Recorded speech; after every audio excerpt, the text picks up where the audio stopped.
Në emër të Komisionit përkatës për ndryshimin e emrit partisë, fjala jepet shokut Xhelil Gjoni për të mbajtur relacionin përkatës.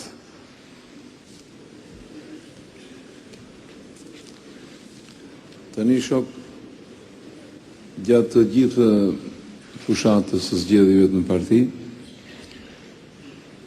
është diskutuar dhe çështja e emrit të partisë.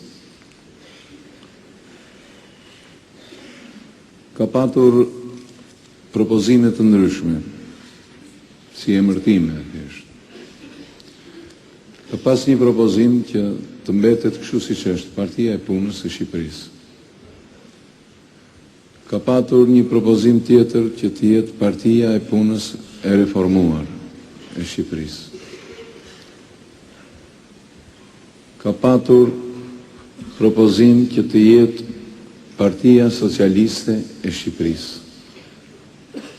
ose Partia e së ardhmes socialiste të Shqipërisë. Të gjitha këto nga emërtime të tjera kanë një shqetësim që, më thënë, me dy aspekte të veta. E para që me programin që është paraqitur, projektin,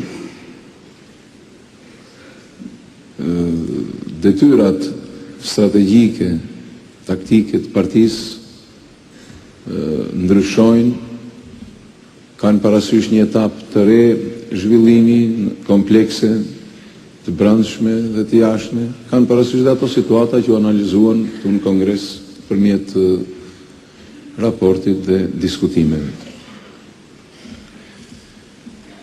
Në aspektin e dytë, fjala bëhet që Partia e Punës, duke patur sidomos çështja e emrit socialiste, ose të ardhme socialiste, do të lidhej më mirë dhe do të komunikonte dhe me botën jashtë, me partitë të një krahu, si të thuash, së majtës europiane. Mendimi i përgjithshëm i grupit që u ngarkua anon sepse propozimet janë më shumë për Partisë Socialiste. Ka mendimin që këto dy variante, më thënë, i pari që të mbetet Partia e Punës dhe i dyti Partia Socialiste ose Partia së ardhmes socialiste e Shqipërisë, cilës këtu është një lloj, them të hidhen në votë këto dy variante.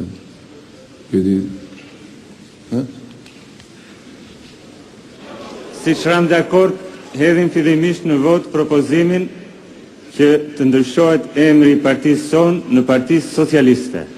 Kush është dakord?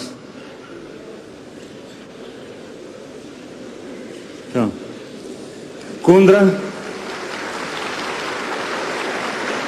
Abstenim? Miratohet. Partia quhet Partia Socialiste e Shqipërisë.